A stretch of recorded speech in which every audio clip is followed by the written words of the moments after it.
Blog Talk Radio.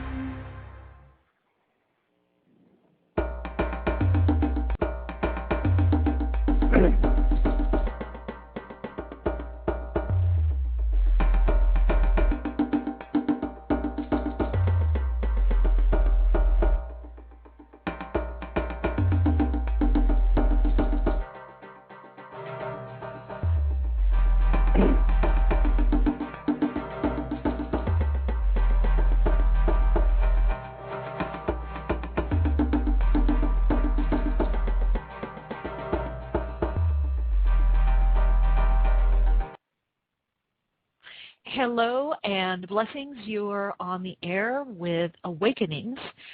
Awakenings is the place for those that are living awake, tuning in, and understanding that they're awakening more and more to their potential. Awakenings is a place for those that perhaps are awakening perhaps from a sleepy state of consciousness and having many ahas and wanting to live their life differently, wanting to actualize what they've been realizing. Awakenings is for those that are living awake and integrating that into their life, doing something differently. And this is a place of what we call the converging flow. Many of you, of course, that are tuning in right now are aware of the quickening, the quantum changes that have been taking place. Literally, before the harmonic convergence, but literally we can pinpoint from the harmonic convergence of 88, and we all know that the energy that is us and among us that we're integrating is getting more intensified, and we're being called into action. And what does this action mean? It simply means living more authentically, living more from our true nature, our true space, and moving out of self-service or self-sacrifice into self-expression, creativity, perhaps into service. So I want to welcome everyone that's joining now, and I see some people coming in already in the chat room. And I want to talk a little bit, just before we bring our guest on, and share with you a little bit of how I synchronistically was guided to this individual. As you know, I'm always looking for, as I call it, people that in my estimation that are the real deal and, very dialed in and living their truth. I found Brian through a friend of mine who is also an amazing astrologer. And she was raving about, she had seen him, I believe, at a lecture or a seminar, and halfway through her talking about him, I said, oh my God, I've got to get him on Awakenings. Wait, do you have his number? What's his name? Give me the info. So I had to do a little bit of hunting around and was able to find him. And synchronistically, we live in the same area, so that's even kind of more funny. In this age of technology of finding someone on the internet and then finding that they're somewhat neighbors to you.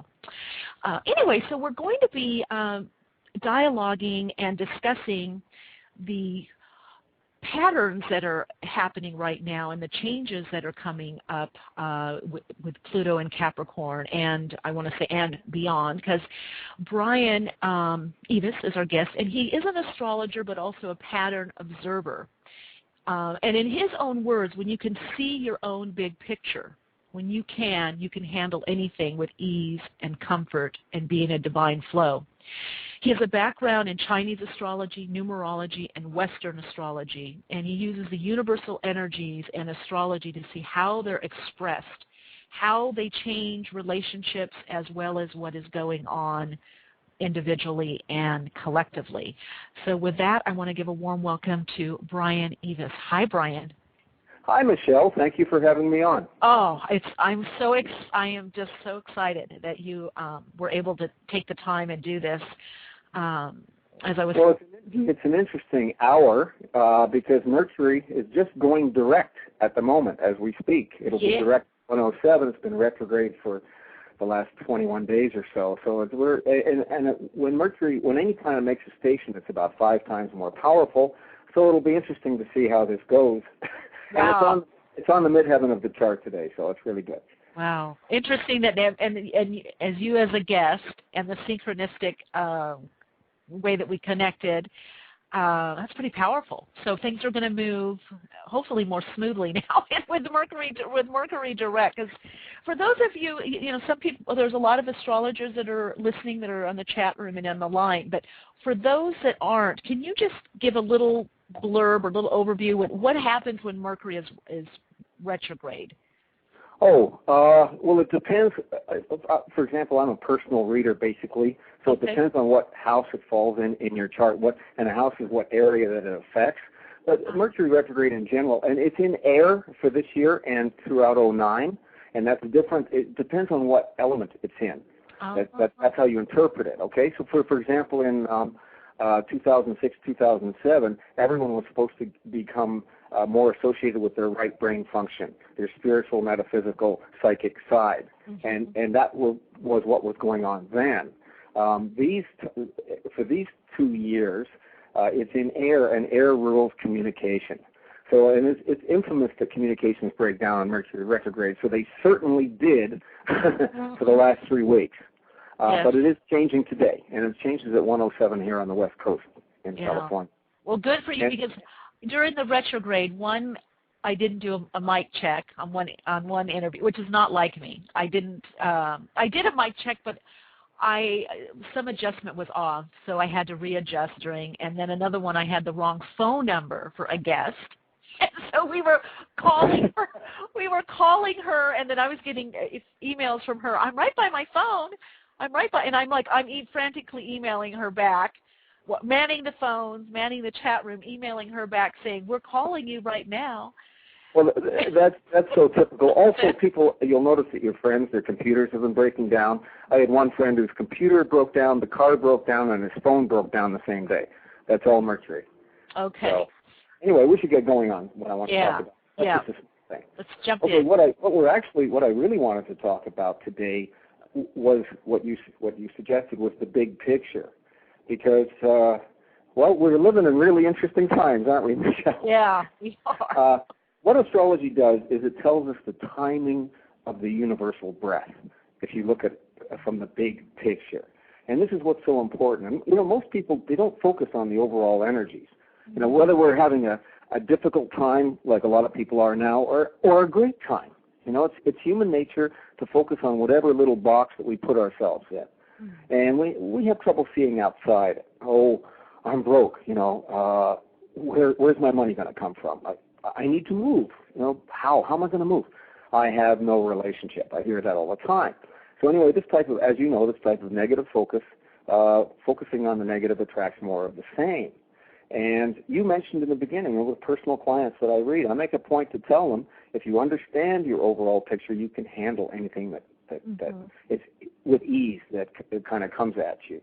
So a few things I want to try to cover in this conversation is what's actually happening financially and what we're supposed to do with it, what each person should be working on in their own kind of way, and on a real upbeat note, don't let me miss this, I need to talk about relationships, because a new relationship consciousness is with us for the next 22 months. And because I'm always asked, I'll give my predictions for the elections. And I'm going to do this just by using the overall energies that everyone can appreciate, not by delineating the charts, which would just bore the astrologically uninitiated, okay?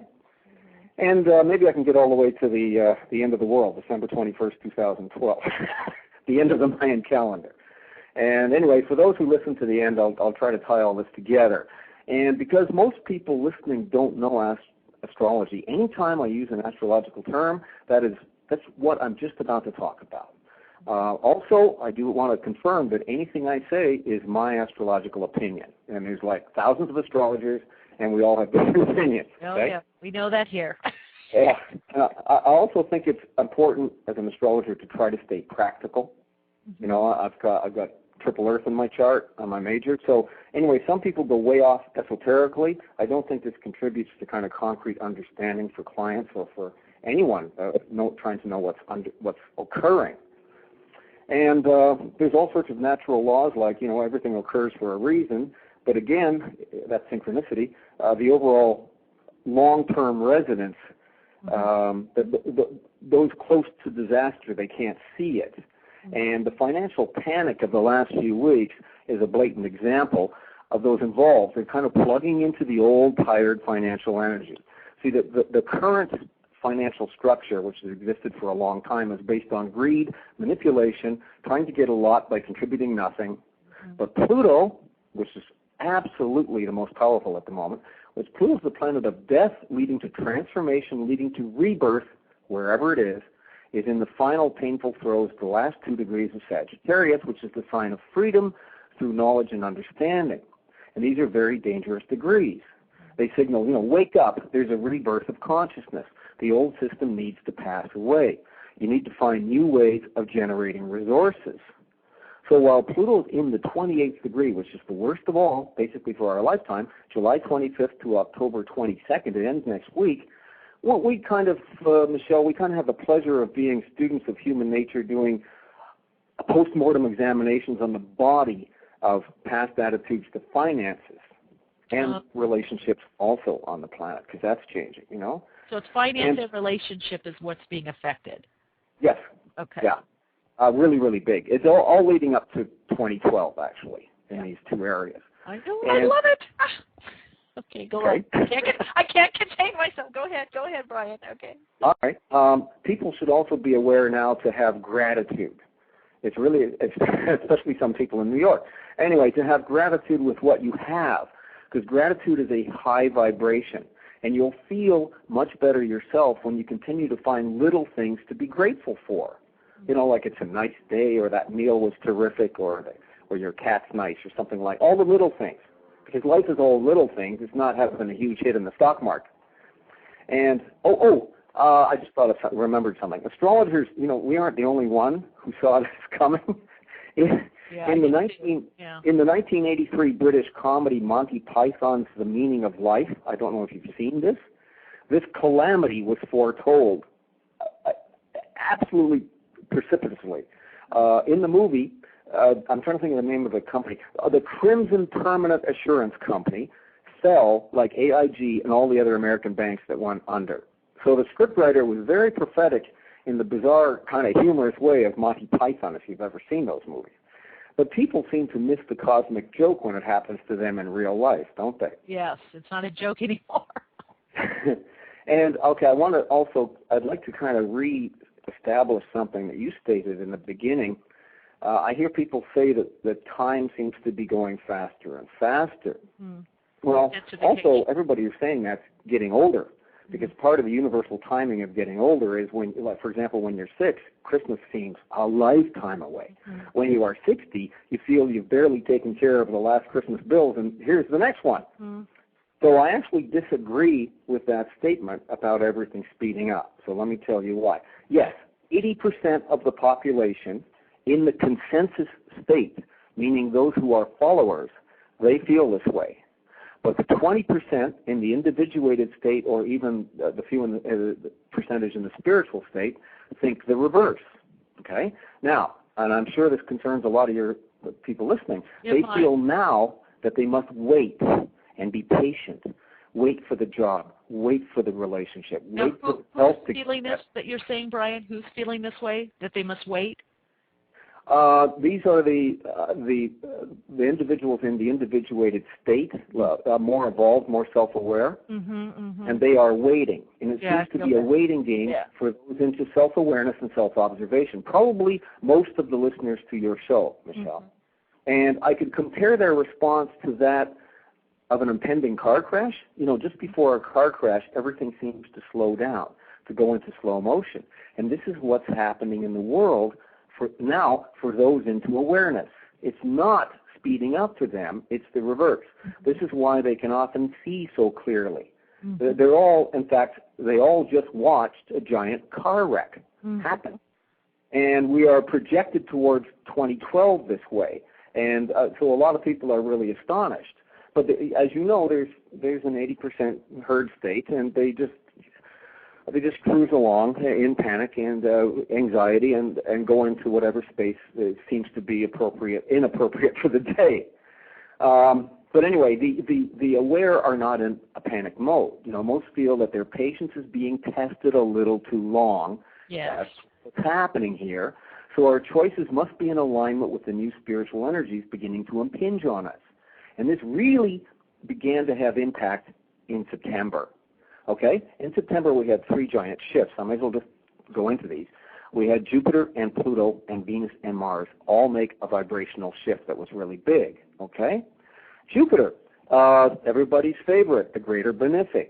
It's the planet of expansion, higher mind consciousness. It stations. Okay? Well, we opened the show saying that when something stations, it's extremely powerful. It stationed September the 7th, conjunct a special fixed star. Okay? And this fixed star was called Nunki. And it's the second brightest fixed star, the head of the Archer, Sagittarius. Okay? And Jupiter kind of like marked the arrow pointing directly at the galactic center. So what's that mean? Esoterically speaking, on a station, there's a portal that opens into the unified field of consciousness. Mm-hmm. And Jupiter expands this energy enormously. So Jupiter activated a stargate into the origins of creative energy emanating from the galactic center. Okay, this was September 7th. So there was a big expanded forward motion that occurred then. But more importantly, and I'm sneaking everything in here, on September the 9th, the moon did something. It was in occultation to Jupiter and Nunki. What's occultation? This is when any planet, and in this case the moon, which often does this, when it temporarily obscures some other planet or star, okay? And it repeats 4 times. And most importantly, this is what I want to talk about, it repeats the night of Monday, November the 3rd before the election. So what does this conjunction mean on the night before when everybody's sleeping? Okay? Many people are going to feel a huge underlying energy of impending destiny. You know, it signals an acceleration of changes for you, Michele, for me, for everyone, for governments, for all beings on the planet. 80% of which, as I say, won't feel a thing.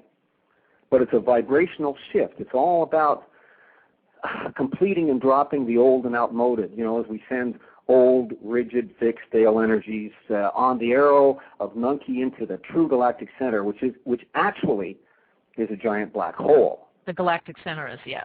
Yeah, and for the last few years, there's been a lot of somewhat airy-fairy stuff has been prattled on about Pluto conjunct the galactic center, like we're going to have some kind of evolutionary leap. No. Why? Because the galactic center is a huge black hole, and a black hole only receives. And it receives everything that emanates from Earth, every thought, every action, every creative output of energy. So in one way you could say the Bible is correct, it gets pulled into the black hole. It's I like to call it God's iPod. Listen in on us, all right? That's the black hole. And, okay, so I just now, one thing with the galactic center, as there's that aspect, does that cause the intensification of light and energy, the impulse?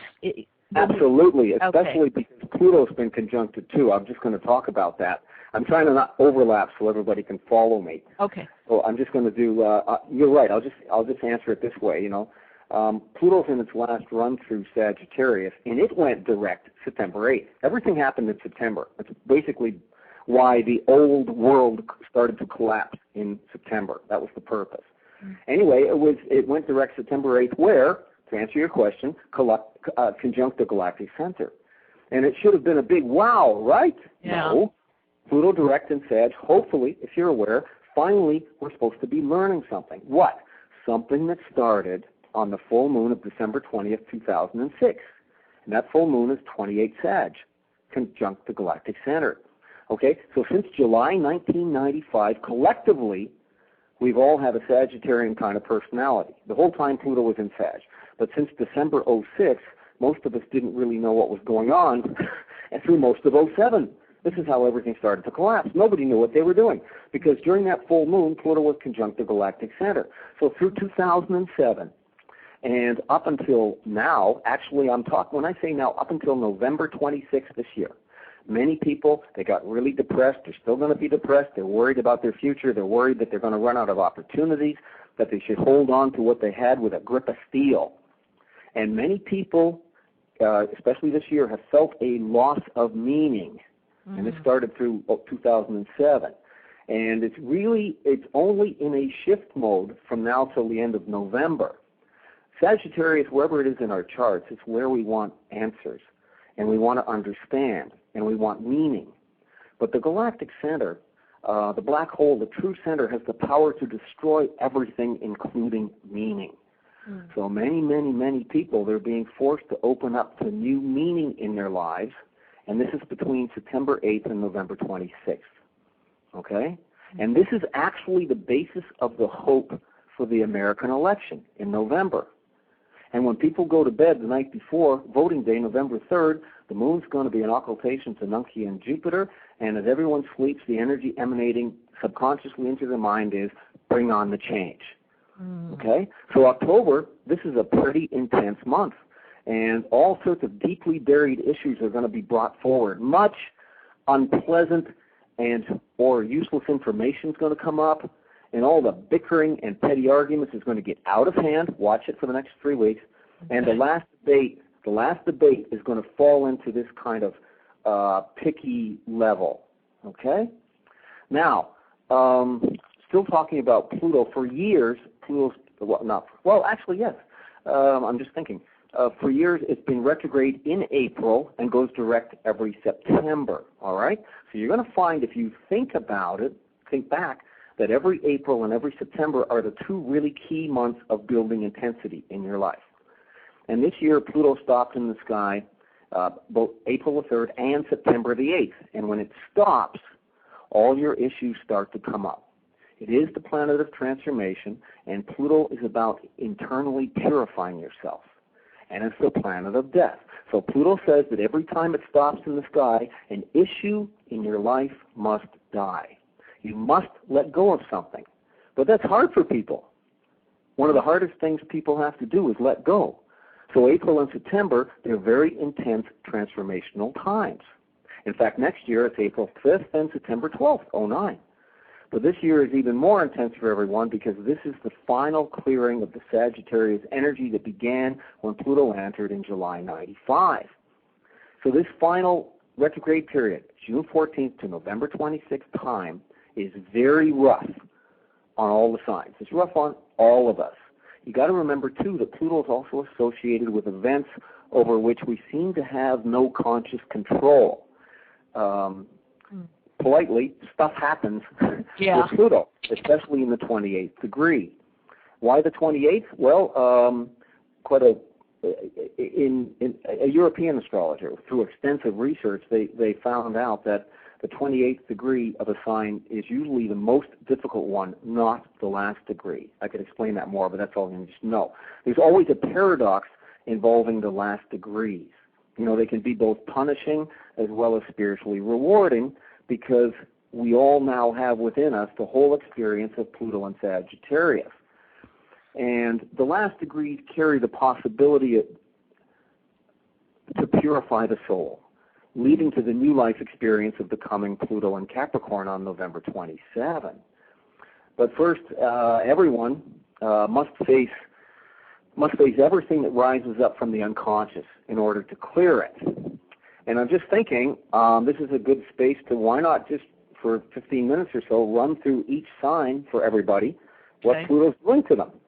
So I've got time for this, so I might do it. Okay, that sounds good. I guess I was just going to ask you, I've been having with my clients, and then on Awakenings, we've had guests on that have a lot to do with cleansing, physical cleansing, detoxing, emotional cleansing.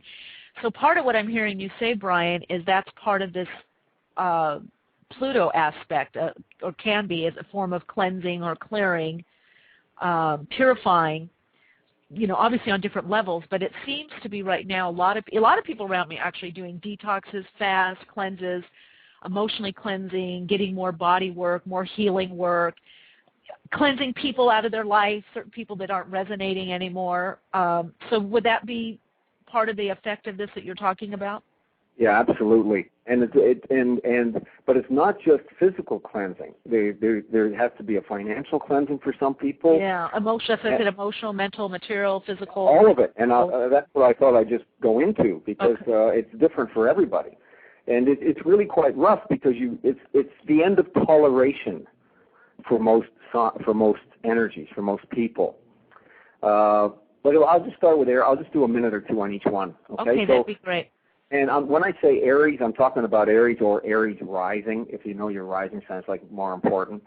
Aries lately. And just because we have new people that are just coming in the chat and online, so Brian is going to go through Pluto in each sign, right?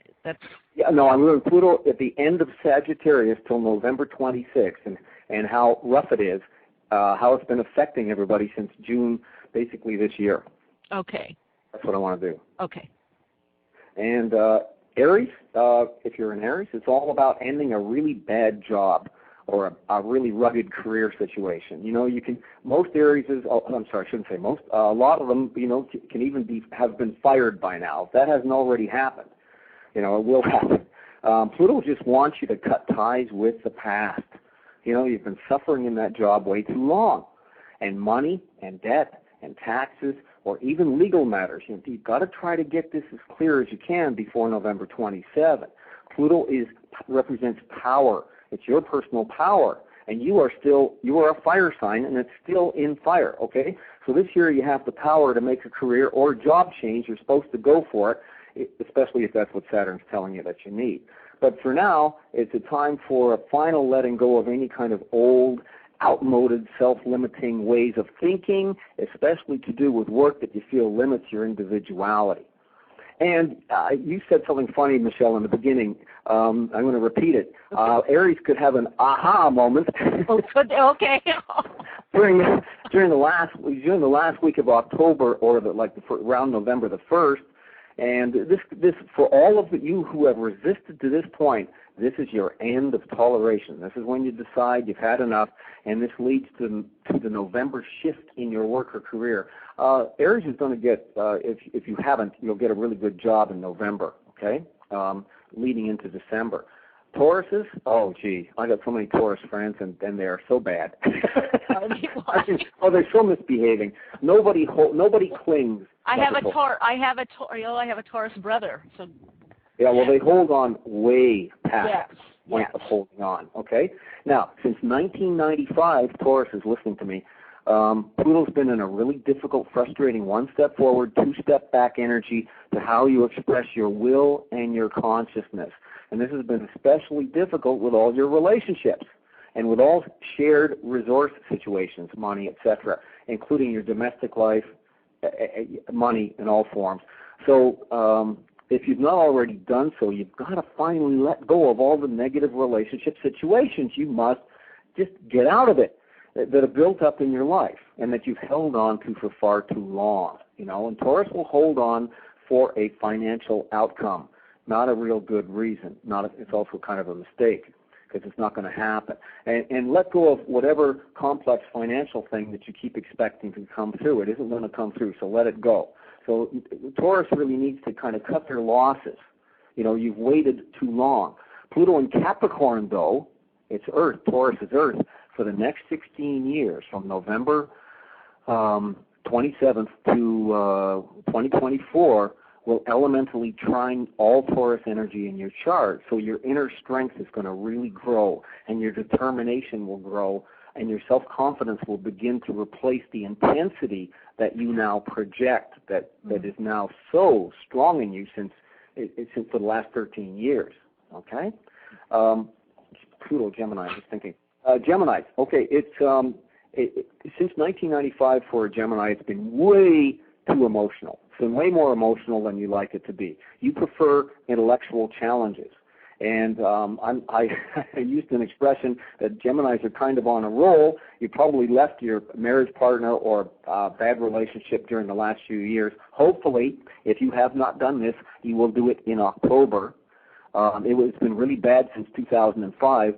Michele, I'm going to stop for a second and say, do you notice how this is all Pluto clearing the negativity of different people's lives? It okay. Is. It is.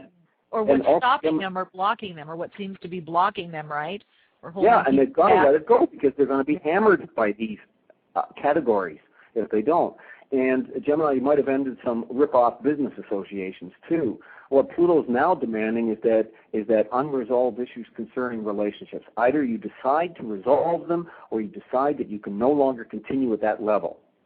So it's really powerful. June 14th, this November 26th, is the time of resolution for you. October is really important. You will make a choice to continue the relationship at a newer, deeper, more meaningful level, or you will move on. But now, all sorts of remembrances and dreams and visions of all of your relationships will be surfacing in your consciousness, and you'll see just how they impacted on your life. But it's also a helpful release to consider how much you've done for them too. So think of that, Gemini, all right? With Pluto and Sag, they were empowered by associating with you, even if it didn't work for you. Okay? And by December, any relationship still in your life is there because you want it to be there, and because you've redefined the entire nature of your relationship, and because both of you have come to an acceptance of this new vibrational level. So Cancer, Capricorn is a hard axis for this Pluto and Sag. Cancers.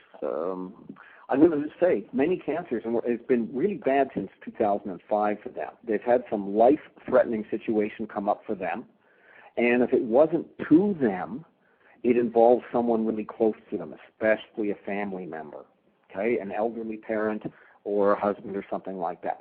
But Cancers, they can't let up on any health situation for a moment. Okay, this all alters after November 27th. So my Cancer friends, I just want them, hanging in there with everything and keeping it all up, because it's going to get better.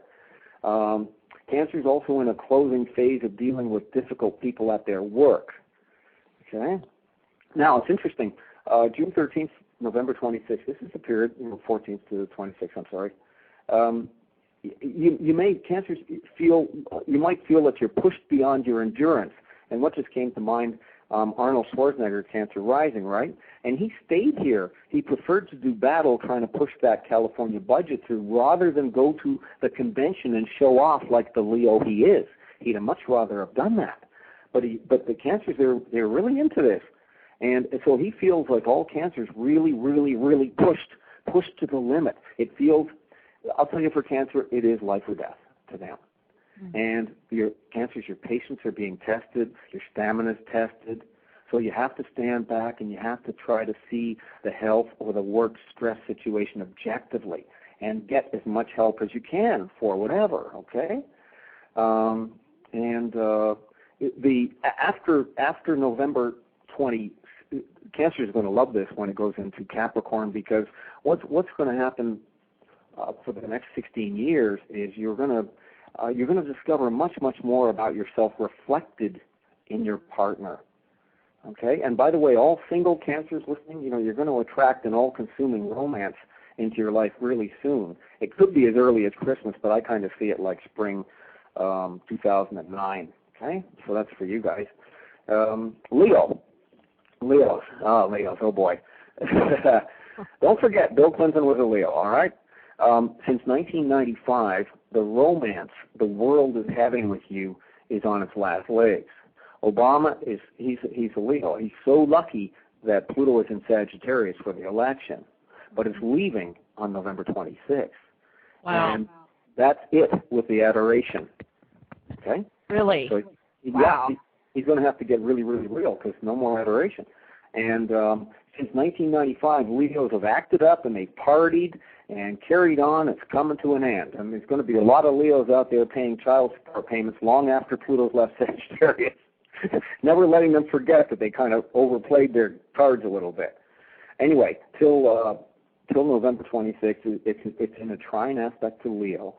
So on a positive level, Leos, they really have the passion right now. They got the determination, and they got they got to follow through to accomplish almost anything they want to do. And Leos are they should be really pushing very hard for these last 2 degrees, and to kind of maintain their equilibrium, they need to take breaks and they need to rest as hard as they play or work. And I remember that Obama took a week off and went to Hawaii. Perfect. Maybe he has an astrologer. I don't know. Anyway, when Pluto goes into Capricorn for Leos are going to want to put a lot of energy out there to transform their career. Ta-da! That's good for Obama too, isn't it, really? But it's work. It's going to be a lot more work. A lot of Leos are going to make their mark on the world in 2009 to 2024 with Pluto in Capricorn. And for many Leos, it's going to be a completely new path from what they've done before. Well, if we look at Obama as a Leo, he's never been president before, has he? So that's interesting. We'll stop there for a moment. Let me just interject one sec. Caller 860-426. We will get to you. Brian's just going through the signs and how they're being affected by this energy pattern astrologically. So wait on the line, and we will get to the callers. Okay, great. Yeah, we'll get to them. I know a whole lot of things. I've got to get to romance, too, for people, because it's really good. Okay, good. Get to it all. No, we'll only get Virgo. We're halfway through. So, unfortunately, for a lot of Virgos, a lot of them, they lost their homes in the house credit mess, okay? And Virgos have had to really try to have their home, or personally speaking, the foundation of their life in a clear space by November 26th. And so this is a really stressful period for them, even if they just had to move or they just remodeled or something. And also many Virgos had to help with their elderly parents. And this care and concern probably went on for the last several years, since 2005. And Virgo had to take over many of the life arrangements for their parent also. And Pluto, probably left to the shift of the parent to the other side also in most cases. And Pluto wants Virgos to see that you really want some deep change in your life. So Virgos are having the possibility right now of like a true romance entering your life. And when Pluto's in Capricorn, it's going to be in trine, perfect flow of energy to Virgo. So they finally get a break and kind of reach their dream. And you want to know what Virgo's dream is? To feel in control of their life. They're really into that. Okay, Libra. Libra spent the last couple of years screwing up their relationships with their overly intense communication style. And Libras, now that you're alone, try to see how you've been communicating and how that has to change. Because Libra's supposed to communicate with charm and style and grace, not with force or threats or intimidation or sarcasm, which is what they've been doing since 2005. And your intensity this year can even be felt by your pets. So let it go, because it's not attractive on Libra. All right. And the new romance energy for the next 22 months is Libra. So Libras really have somebody coming in also. So that's great. Anyway, Pluto in Capricorn, November 27 is a big shift for you. Until then, you're supposed to take care of all the loose ends in your life. This has to do with friends, because they'll be cutting a few friends loose and choosing more appropriate ones to hang out with. Things with relationships and parents can come up. But Pluto and Sag has been empowering how you think. But you've been projecting yourself in a very intense manner. And your new self-confidence opens up in 09, so others will accept your new thinking much more comfortably. Okay? Scorpio rising also. Because Pluto spent the last 13 years really making you look at how you are set up financially, this was not a test. So I can say, you've experienced some major financial ups and downs. So till the end of Pluto-Sag run, you need to stop and assess what you've learned about living with money. Look at your financial status now. What is your net worth? You have to add it up, include everything. There's some intensity, some anxiety surrounding investments for you. But Pluto's asking you, what the heck really matters to you? So look back, because your value system has really shifted. It's very different than it was back before 95, isn't it? And the money you expect will come in 2009, not till then. With Pluto and Capricorn, your financial picture really, really, really brightens. I know you'll be thrilled to hear that. And things move forward in a much smoother way for you. But in 09 and 2010, you're going to really start to broaden your outlook and how you think. You're going to feel lighter. And you're going to want to expand your mental horizons and quite likely your physical horizons too. So Scorpios could take off and go East Coast, West Coast, and really change around. Okay. Sagittarius itself, Pluto's been in Sag, and it's been how can I word this? Not real. It's been a bitch for Sagittarius. There you go. Just say it like it is, Brian. Because you enjoy Sagittarius enjoy being way lighter than they've been forced to play it since 1995. Again, Sag is funny how all this stuff keeps coming up, almost as a repeat of for some of them. You have to get your money back on track before November 26th. You really have to clear up your financial life and also home and career stuff's going on there. But Sag is all about taking responsibility. You know, that's what's been happening. And Pluto's been empowering you the most of all signs. And it's greatly enhanced your kind of determination, and you have a lot of actual willpower now to do things, and you are your own master. You are responsible for all your decisions, all your actions, and at the deepest level of your soul. And for the next 16 years with Pluto in Capricorn, your job is to bring your new deep personal power forward in the world to further your goals, make real money at a much more consistent pace than you ever have before. Capricorns, for Capricorn risings out there, till November 26th, Capricorns are being forced to see their past. And usually it's all the horrible stuff that was shoved way into the subconscious. The mess of early family relationships, schools, all sorts of childhood memories are coming up for Capricorn, and later memories too, and regrets. How? In dreams, in thoughts, you know. And Pluto, for Capricorn, it's about death. It's about death of all the old ways. It's about death of your past.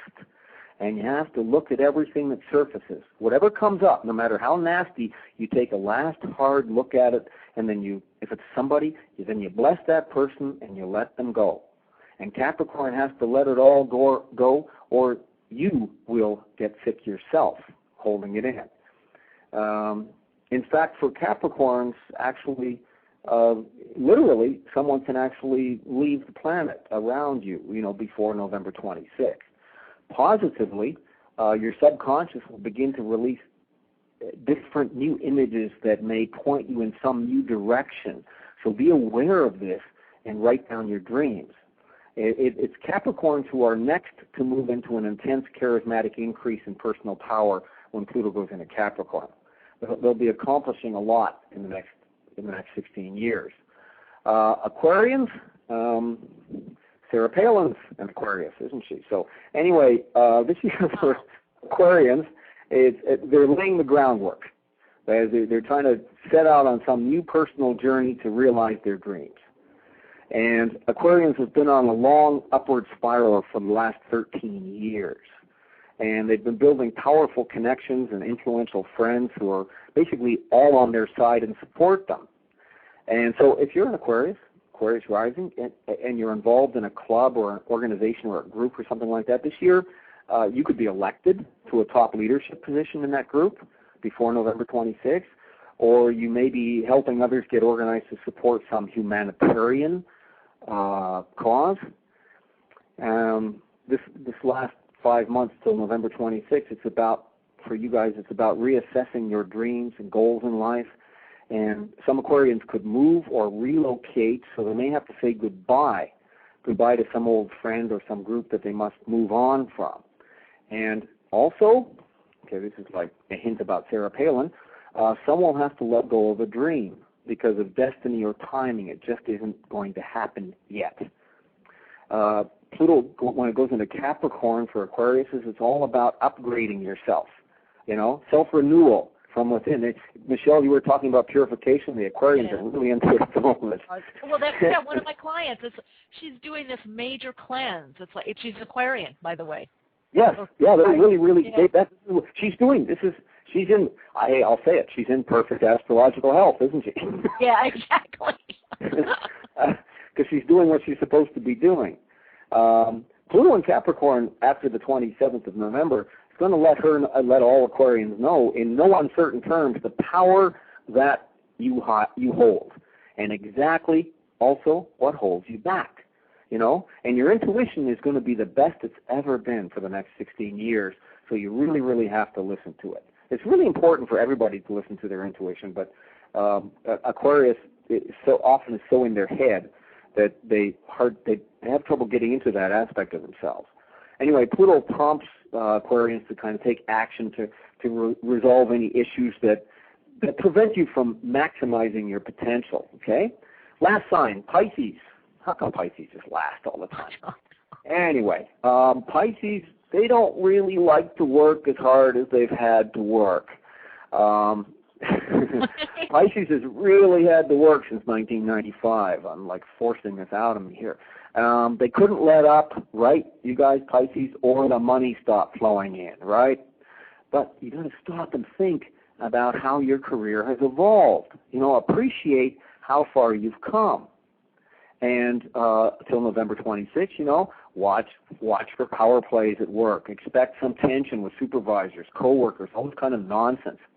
You're actually looking for the new position or the promotion.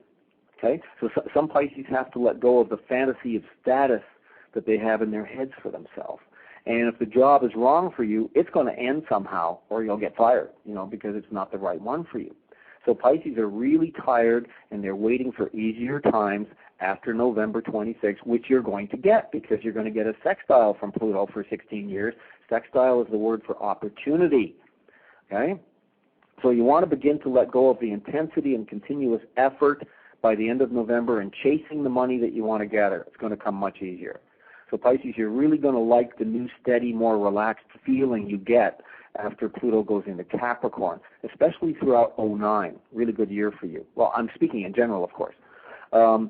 You'll feel empowered to do just about anything, and you can start to make personal changes that give you an easier life. Okay? So anyway, so Michele, there's. I just thought I'd do that for everybody because that's the end, and you can see how intense it really is.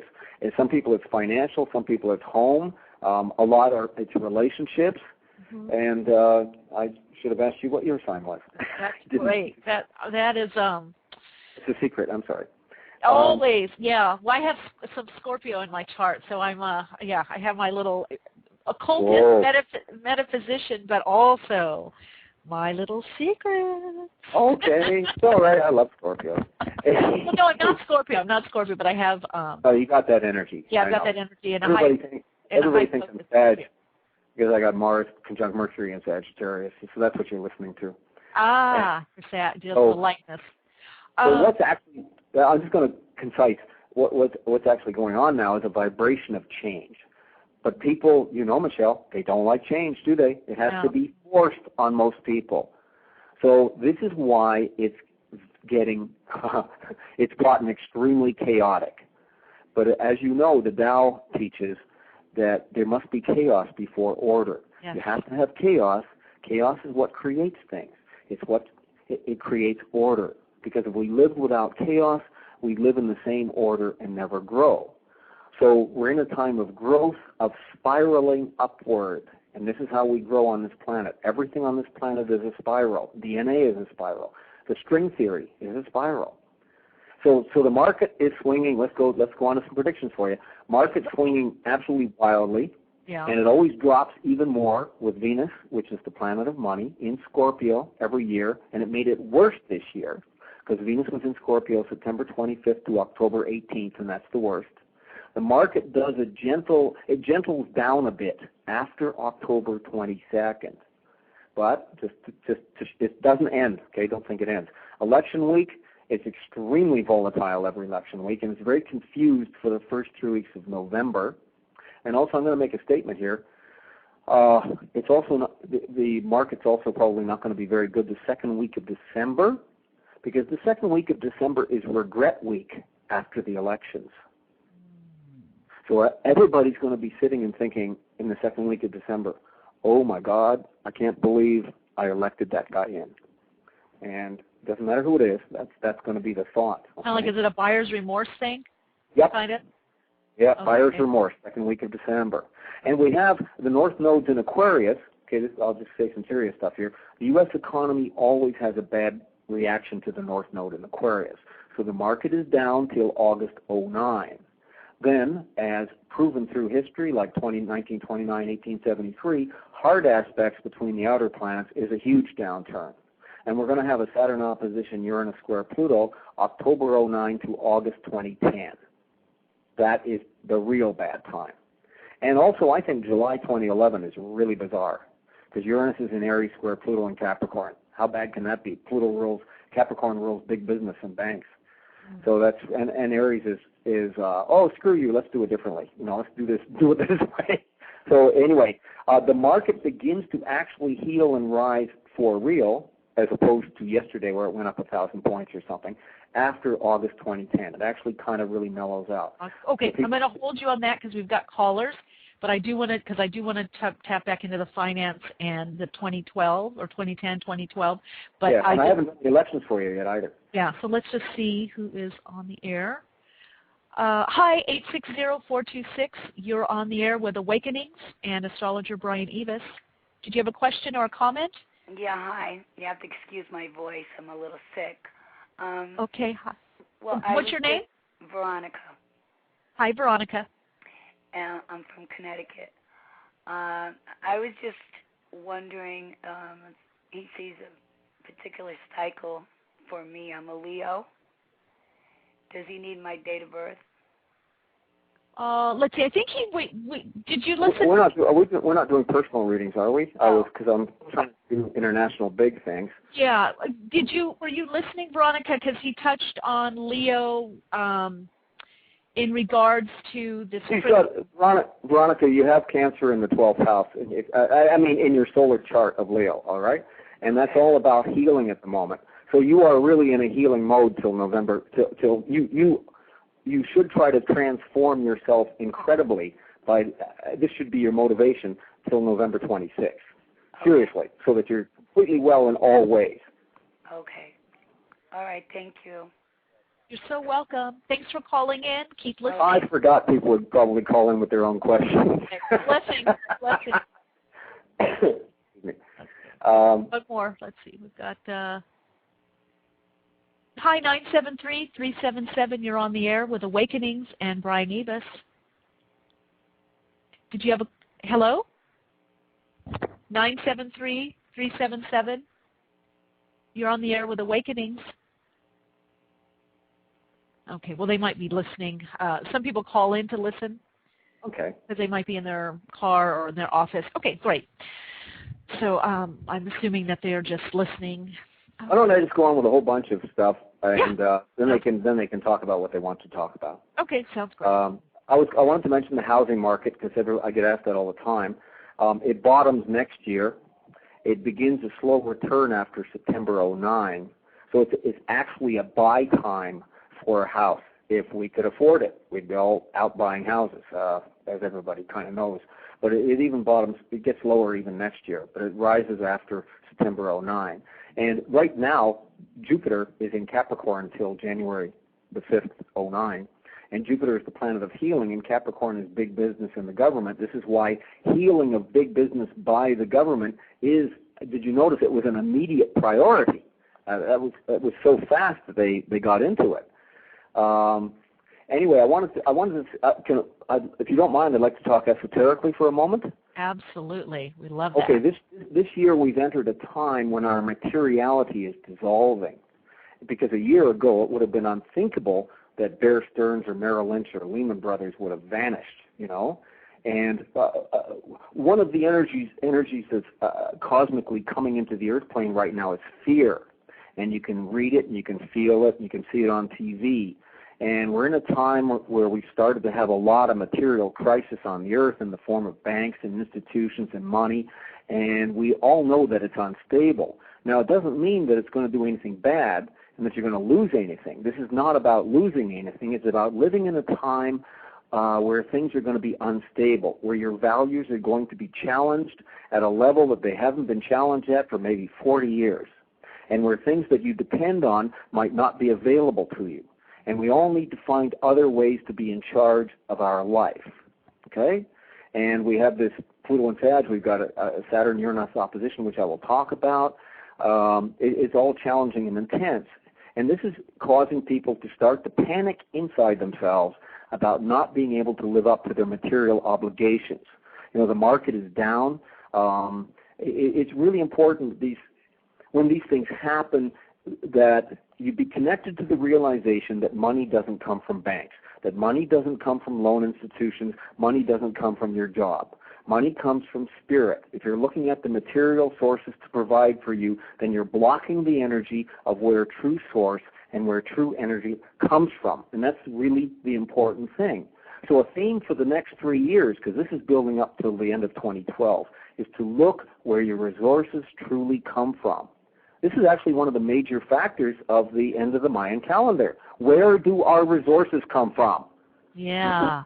Okay, what are you going to see? You can't buy it fast enough. You can't make enough to buy what you feel you need. You can't keep ahead of the money. You're not going to, so quit trying.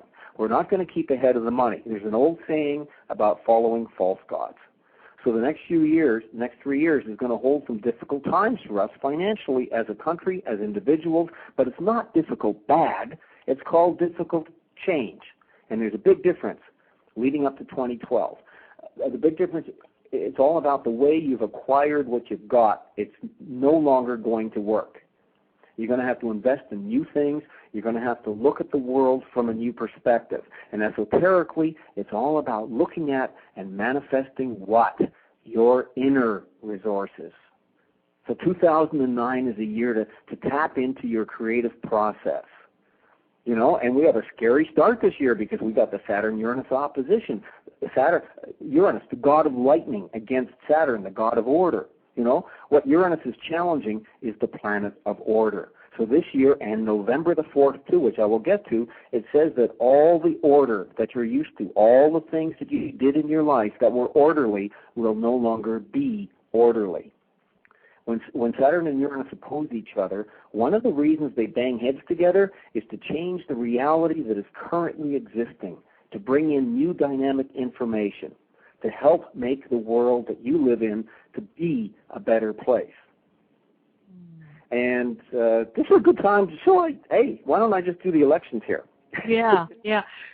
So really, this upheaval or the change is just clearing the way to connect in more with the truth of who we are, live more what I call spirit-led is what I'm hearing you say. Yes, and I will talk about it a little later, but it's all about connecting to your divine self, too. Okay. Because that's the true marriage, for example. You'll notice that the government is trying to tell who can marry who. But Spirit doesn't care that he marries him and she marries her, or I marry you. It's all about connecting to your divine self, your higher self. Yeah, the conjunctio. I'll mention that a bit when I do romance later on. Okay. But I just thought this is a really good place to throw in the election. Great, Brian. Great. Okay, and you'll notice I'm going to do this without no delineating. I will not delineate the charts. It's going to be really objective. I'm totally objective. I've got a Venus in Aquarius, okay, and the psychic degree. So anyways, there's 6 major power points for the election. The first one, November the 2nd, Neptune goes direct in Aquarius. Obama's got an Aquarius rising. Anyway, here's what it means for the people. The people will be hoping that if they just choose the new awareness, that they will have a new security better than they've known before, you know? But the thing is, Neptune direct, in actual fact, is kind of looking for the pot of gold at the end of the rainbow. But it's an upbeat attitude, right? Then the second thing, the night of November the 3rd, the moon does this occultation conjunct Jupiter, and bring on the change, bring on the change. It's whispered in everybody's brain. Now the third thing is we have Saturn exactly opposition Uranus, November the 4th. No kidding, election day. Immutable signs. So everyone is thinking, you know, we have to take a chance. Saturn opposition Uranus happens so a new reality can shift.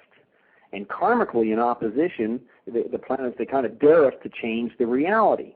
Also, you know, research has shown that 75% of all U.S. presidential elections that occur with a Saturn-Uranus aspect resulted in a party change.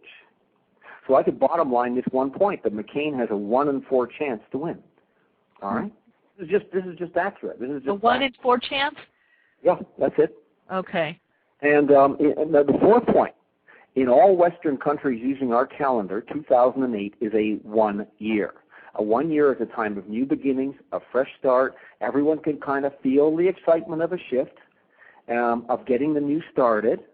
All right? The fifth point, in Chinese astrology, it's an Earth Rat year. And it's interesting, McCain is a rat, I forget which one, but Obama is a metal ox, and next year is the year of the Earth ox, and metal rules Earth. So it's really, really strong for him on Inauguration Day, because it's very close to the shift there. The shift is January 27th of the Chinese year. But anyway, back to the rat year. We are in the rat year now, 2008, and it's always the beginning. It's a 1 in the Chinese of a new 12-year cycle. So it brings a new beginning of international relationships and social order. This brings in new governments in many countries. So we're going to see a change of leadership in the rat year. And another interesting thing I noticed, we tend to always follow Australia. And they just had an election last year. They went from right to left. So it's very, very likely we're going from right to left. And lastly, point 6, really, really important. There's the Pluto in Scorpio generation gets to vote. They were born 1983 to 1995. Okay, so there's probably going to be about, estimate, 15, 20 million of them will actually bother to vote. Others are so involved with themselves that they won't. But here's the point of them. 98% of them will vote for Obama. Why? Because when they were 13, 14, 15, the only government they've known is George Bush. And they've been listening to how he's been insulted and how he's bad and not good. And they just want, Pluto and Scorpio for them, they just want, hey, we'll pick the other side. They just pick the other side no matter what. I've told people that my cat could run, and they would vote for it.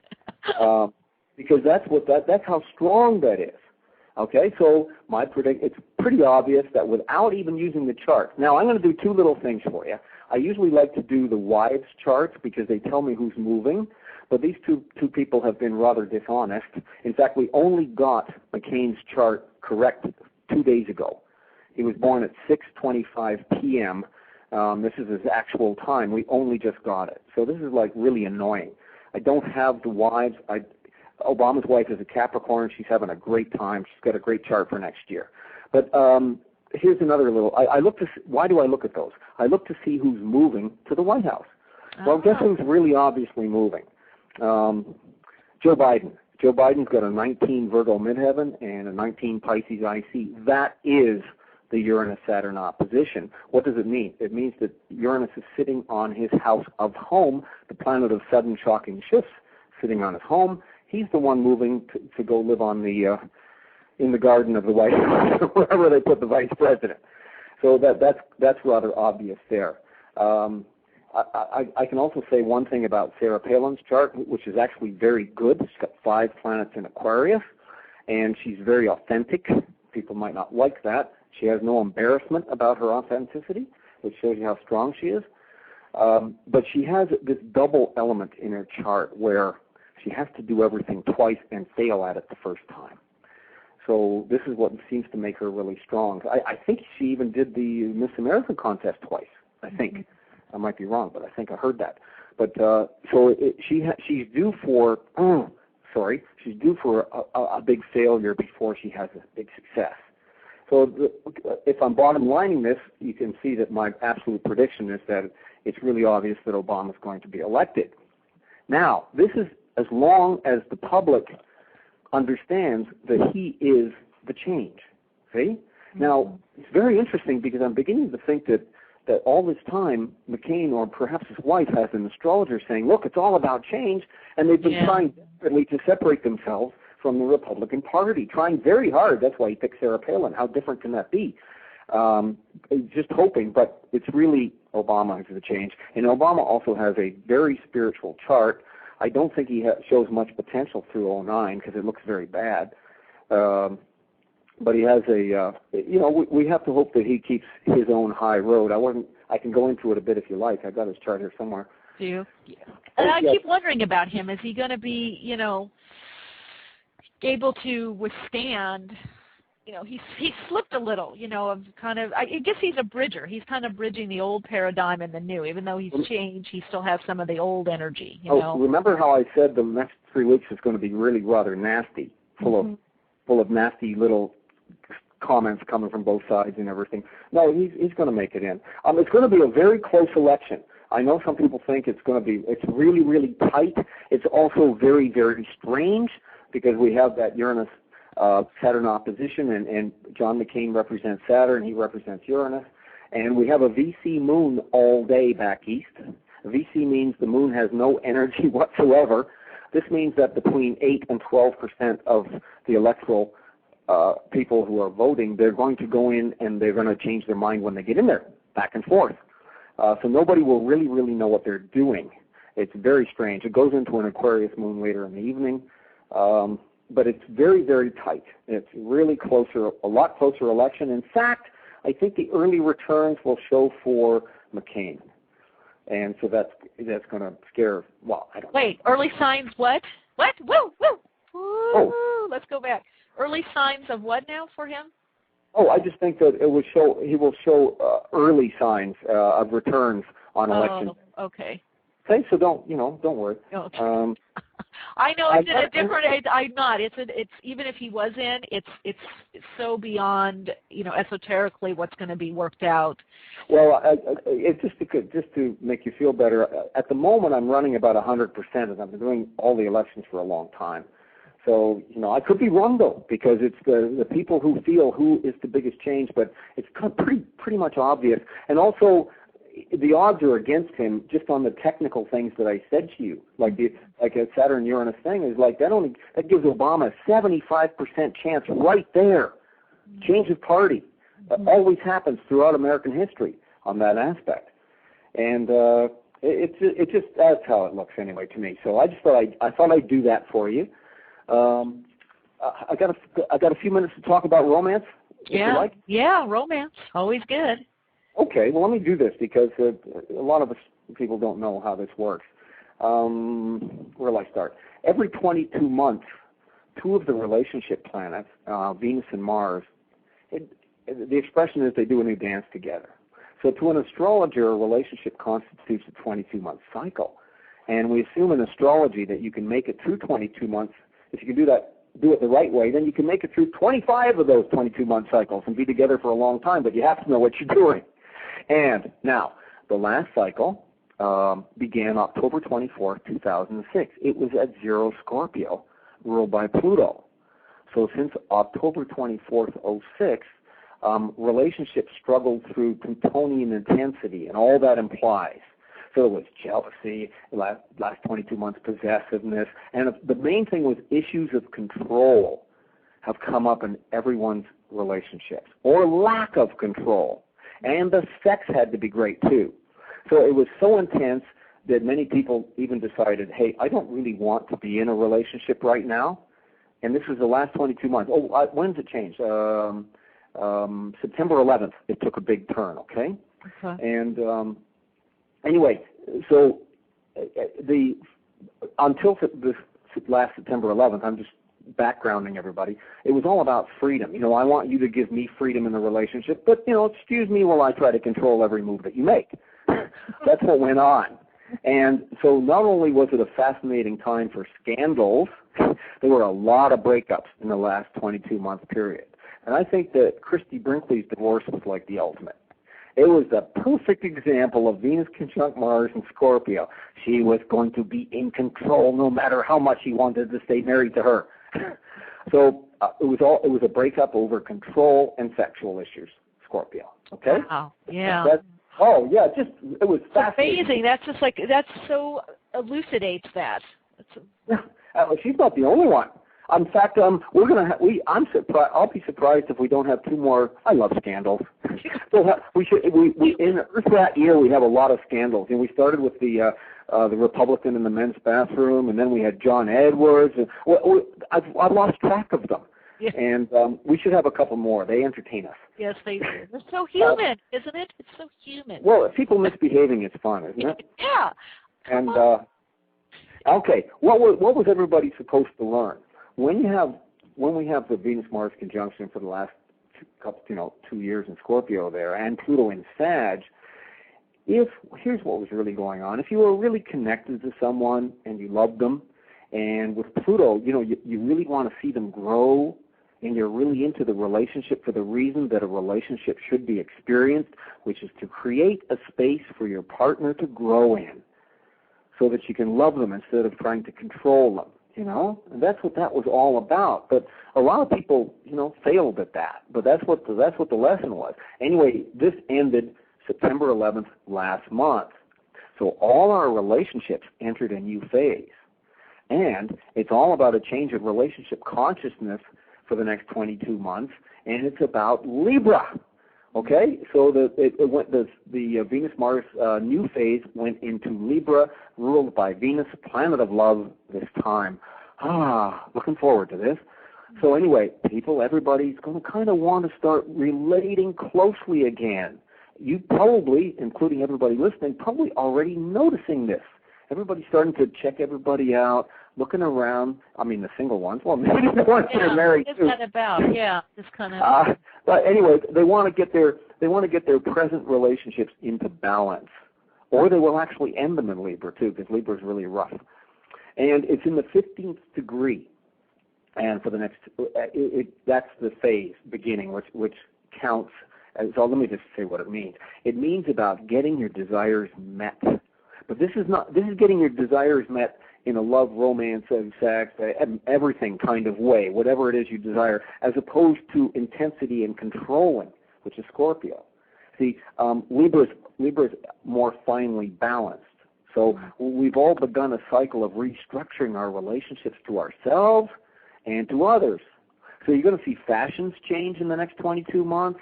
It's all sorts of stuff. You're going to see a lot of couples get together in 2009 and especially 2010 too. So we're going to see some famous marriages next year, all very romantic. And also, Pluto and Capricorn, nostalgia for the romance of the past is going to make a big return in 2009 and 2010 also. And like I said, I'm trying to think of things. People are going to start to dress to present themselves more appealingly, more attractively. What can I do to make myself more appealing to a potential partner? And both men and women will be thinking like this. It's the real upbeat counterbalance of much external life kind of seeming out of control or too controlled and difficult.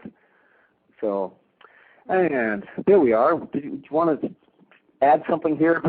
Yeah, so what I'm seeing with this then is that we're moving into that right relationship, the relationship to our inner self or higher self, what I call by the soul's directive. And then that seems to also be, obviously, as is above is so below, as within is so without. So that would be affecting our outer relationships, so that need to connect. Perhaps it's more about connecting with people than things. In the 80s, we had that whole connecting with things, and even in the 90s. And so it seems like with this redirection, what I'm getting from you anyway, with the astrologically, the aspects, is it's moving, like you said earlier, the false gods. It's moving away from connecting with things in the outer to perhaps connecting with ourselves and then connecting with people. What an idea. Really having that a relationship with people again, rather than overworking or over-focused on attainment of things. I don't know, what's your sense on that?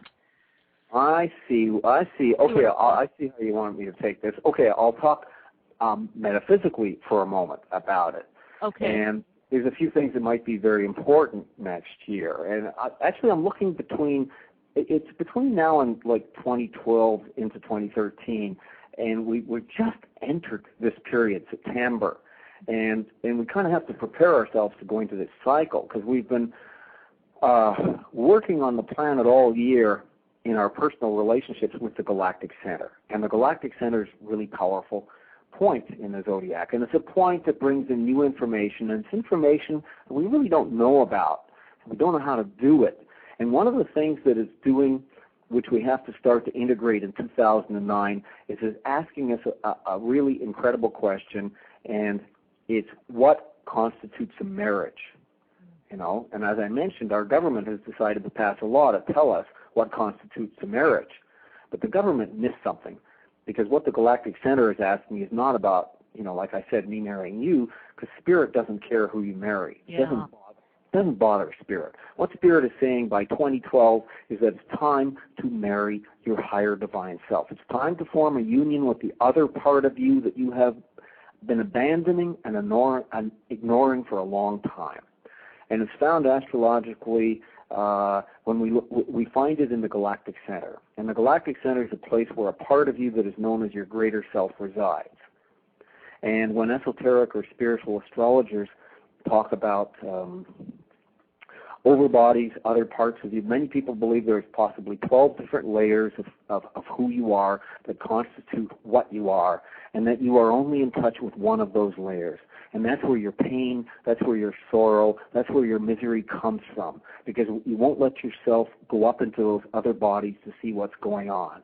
And what this energy is asking you to do is make that connection to your higher self and make a relationship. And it says you have 3 years to learn how to do this. You have the next 3 years to learn how to make this connection, how to talk to this connection, how to recognize that this connection is what you have been searching for in every relationship in your life since the beginning of time. And it's why all of your relationships on the earth plane fall short. It's why all of them are totally unfulfilling at times. Because if they were fulfilling, you wouldn't look for it somewhere else. And this energy is asking us to make that divine connection. That's what I see. Yeah, make the divine connection. Yeah, and that actually is, to be honest with you, that really is the end of the Mayan calendar. Mm-hmm. It's about reestablishing finances. In other words, your value system comes from spirit, and it's reestablished. Well, for some people, they're not reestablishing. They're trying to establish a true connection with your divine self. That really is the big change. And you can see again when I use those percentages, on December 21st, 2012, 80% of the population, they'll have a really nice Christmas shopping day. That's all it's going to mean to them. But yeah. There's that 20% in the spiritualized state and the individuated state who will be connecting with this. Yeah. But it only takes, as you know, one or two to equal 1,000 or 5,000 other people. The energy of the aura impinges on them and raises them up at the same time. So we've got a couple questions here. One is, how do we make that divine connection? And then somebody's also saying, well, make it past 2012. And of course I'm saying, yes, of course. Oh, I just defined 2012. That's what's actually going on. It's a change of the world, but it's an inner world change. It's a metaphysical change. Yeah. I'm telling you that the end of the world day is a fabulous shopping day. I looked at it. I think people will buy too much. Mm-hmm. I'm not even being sarcastic. It's a really, really nice day to go Christmas shopping because it's December 21st, 6 p.m. 6 p.m. wherever it was. Those of you in England, I lived in England for a while. It's Boxing Day. There's good sales. No, December 21st. Oh, no, the 21st. Oh, the solstice. Okay, it's the solstice. No, Boxing Day is the 26th. Yeah, it's the 26th. Boy, I'm on the shopping. You mentioned shopping, and I'm right there. Okay, we have a caller. Let me. Okay. Hello, caller, 661-755.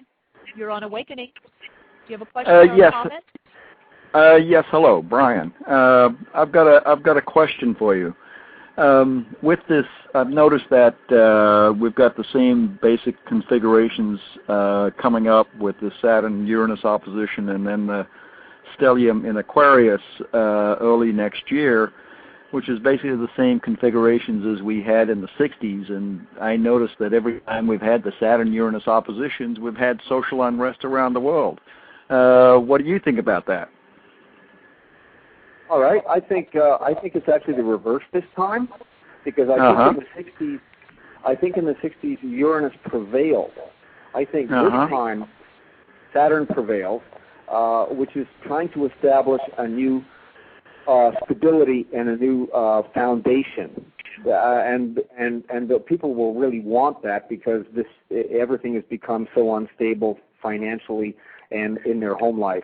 And with their housing and everything like that. So that it's not so much looking for, everything was, back in the 60s, everything was unbelievably boringly stable, remember, because it was a result of the 50s, and Uranus comes in, and the love generation happened, and breaking away, and doing drugs, and everything that Uranus releases. But this time, everybody's going to, and don't forget, you can't forget that Pluto's going into Capricorn, which rules Saturn. Okay. Real Saturn. Okay, good. Thank you. Jupiter's just on the ascendant. You're welcome. Bye. Bye. Bye. Thank you so much for that call. Now, Brian, how do you feel people can tap into this divine connection? Do you have any thoughts on that? That's an interesting question. Can I do a Sarah palindrome on that? I'll get back to you. Well, I love it. Yeah. I call them palindromes. How can you connect into it? Everybody has to. Oh boy, it's so individual because I'm so used to reading individual charts, and they're so very different. And it also depends what age you are. You know, I mean, if you're 37 right now, you're in your Pluto square Pluto, so it's like unbelievable amount of self-transformation. You have to actually go for it. If you are 50, you're in your Chiron return, and that is sitting alone meditating about it. Yeah. So to bring in the shift, I do know one, everybody has to really pay attention to their intuition and their inner voice. I mean, this really is almost a law with me now. Yeah, it is. What I'm writing here in the chat, what I find, and I did do a previous show on it, moving from self-realization to self-actualization, if you feel the subtle energy, if you can, and you don't have to, it's getting more in the meditative state, it doesn't have to be hours of meditation, but using their breath to align or tune in, you will be able to feel the subtle energy literally nudging you ever so slightly in a certain direction or towards a certain solution, if you will, or understanding. It's really learning, and those people that are very adept perhaps at martial arts or things like that, if you have that connect, or that tingle that we all feel right now as we're connecting and talking, you'll have that tingle for the truth that is your truth, which I think is right. Does that make sense? Absolutely. It's an interconnection, and it's different for each people. Yeah. For air people, Libras and Geminis, they can connect when they walk in the woods or they walk on the beach. You know, where other people is sitting with a candle in semi-darkness. Mm-hmm. So it depends on the element that affects your chart and all those kind of different elements.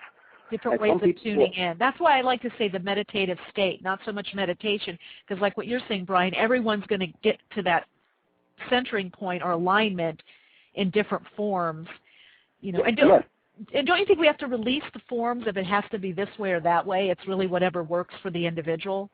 We are releasing the forms till November 26th. Nobody forget that. Okay. Going to keep feeling it. Everybody will keep feeling it. And the easiest thing is to say is just let go of all the stuff. Just let go of it. It's trying to hold on to it is like really a battle in the final degree. Mm-hmm. It's very difficult. Here's something about the 29th degree, which is after October 22nd, and this is till November 26th. It's actually easier. Here's why: because we've lived with this sign in Sagittarius since July '95, and what happens with the body inside is that your higher self will say, well, we haven't got any more time to learn anything more that we were supposed to have learned from this energy, so let's just give up on it. So we might find, and I've noticed on smaller scales, this happens. This is why people will get sick before their birthday, because the higher self says, well, we didn't learn what we were supposed to have learned, and we can't do it anymore, so let's give up. And so there might be a big flu outbreak or something in the second half of November. I shouldn't have put that energy out there. I'm just mentioning to you how it'll be, because everybody's higher conscious will say to them, oh, well, there's no more time to learn what I was supposed to have learned, and I messed it up, so the heck with it. Mm-hmm. And anyway, I just thought I'd put that out there because as I've noticed it occurs. Mm-hmm. And someone is asking how to deal with the turmoil, the best approach, if there is this disruption that's happening that we've been talking about in this time. Well, you and I just kind of confirmed that, because you have to stay in your own inner space. Yeah. And in fact, I mentioned that a lot of the self-aware are actually feeling like they're having to wait too long, aren't they? So this is really what's going on. It's a time of patience until December. It's a time of patience where you just have to kind of sit it out and also try to be amused by it. Yeah, to watch, observe. Yeah, it's you know, as the shamans say, it's all very amusing watching huge world energies fall apart. I like in the they're not really falling. they by say, the way, go ahead, yeah. No, I shouldn't have said fall apart. They're not falling apart. They are reconnecting on a higher vibrational level. And that is same with the financial structure. Now, I could throw in... Just real quick, we've got 5 minutes remaining, so... Okay, an interesting sort of little concept here. A friend of mine suggested that might it not be one of the attempts at the one world government, you know? But I don't really think so, but it's very interesting that all the banks in the world, they got together. But Jupiter and Capricorn, they got together in Jupiter and Capricorn, which is typical, trying to solve all the problems.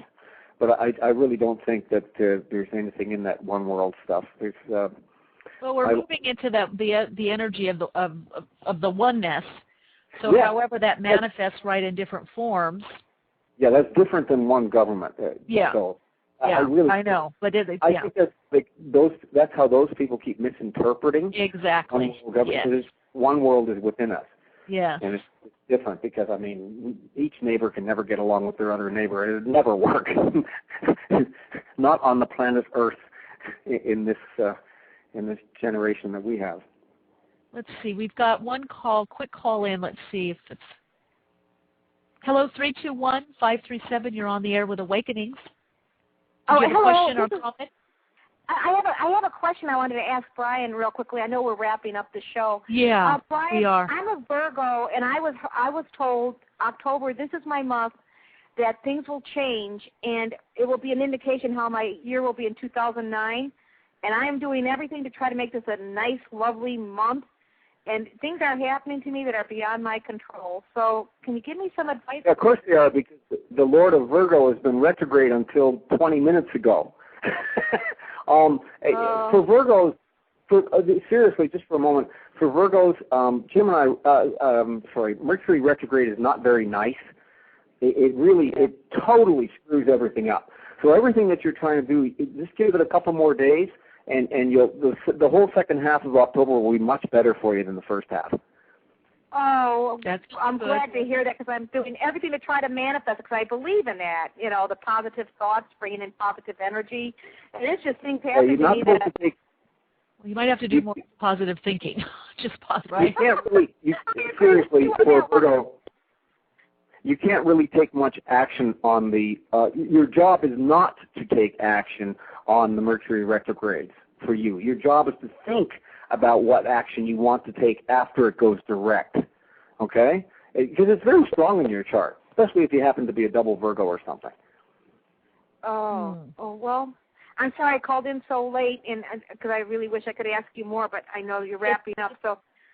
Well, I extended just a little bit. We can go over a minute or two, but because and Uranus, and I'm sorry, Uranus might be opposing your Virgo energy also, and that's turbulent change. It's exciting, so don't think of it as being negative, because Uranus is going to be bringing the new into you. Oh, so exciting! Thank you so much for taking my call. I really appreciate it. Oh, you're welcome. You're very welcome. Great to connect with you. Thank you. Bye-bye. Bye-bye. So much happening, so much energy right now. Isn't it? Wow. I know. Can you feel it? Woo! I'm like, my crown chakra has been tingling the whole time. There's like my aura's expanded beyond what it's normally expanded. So it's great. So we're getting some wonderful feedback also in the chat that this has been so helpful for everyone. Well, we're coming into a couple of great romance years. So yeah, somebody was asking about relationship, which we did touch on, so I'm not sure what their specific question is. I covered it quite a bit, actually. Yeah. So, well, they can listen to, if you've missed some of this, some of you that have just floated in or surfed in the net late or called in late, definitely the archive. There will be an archive of it, which I'm going to re-listen to the show because there's so much information, even though I took notes, and it's in my subconscious, but I want to re-savor. Okay, now website. What's the best way people can get in touch with you, Brian? I guess they can email me. I've resisted doing I've loaded 12th house so I'm kind of secretive. Oh, okay, that's why. Well, I know when I was like, getting info on and you. yeah, I'm certified professional with Isar, ISAR, so they can always get me from there. But they can get me at my name, Brian Evis, BrianEvis @hotmail.com, and they can hotmail. I'm actually a personal astrologer. That's what I mostly do, but I get asked a lot of the time. Okay. So isar.com or brianevis @hotmail.com also. Yeah, that's the main one. Denise will get me directly because that's my direct email, so I can do. And I do readings all over the world. I tape them and I send them off to. I'm very big in strange places at the moment. Always, Rochester, New York, Calgary, Canada, south of France. I don't remember which paper I was reading, but you were in some newspaper or something. Somebody was talking to you about, it might have been a year or so ago, but about your prediction, and I guess it was correct or something, and commenting on that. Yeah, I did the predictions a few years running for the Los Angeles Times, which I think they probably didn't appreciate because I do it with detachment, like I just did, and it was all Republicans I picked. And it's a Democratic paper, so they weren't real thrilled. They should be contacting me now because you now know what I think. Yes. Democrats, right? So that's it. And from my astrological perspective. Perfect. Well, this has been absolutely wonderful, Brian. You've given us so much insight, information, and inspiration, which is great. You've really given us a bit of a map of what's coming up individually as well as collectively, and in a way of reading the world patterns and the astrology, what's leading up to 2012, where we're going. This is a different way of looking at the evolutionary process that's happening. So I really appreciate. It was just a small topic, wasn't it? Yeah, exactly. Now I see why. Well, this is why I had to get you on. When Diane was. I mean, I think she said 3 or 4 sentences, and I was like, oh my God, wait, where is he? How do we find him?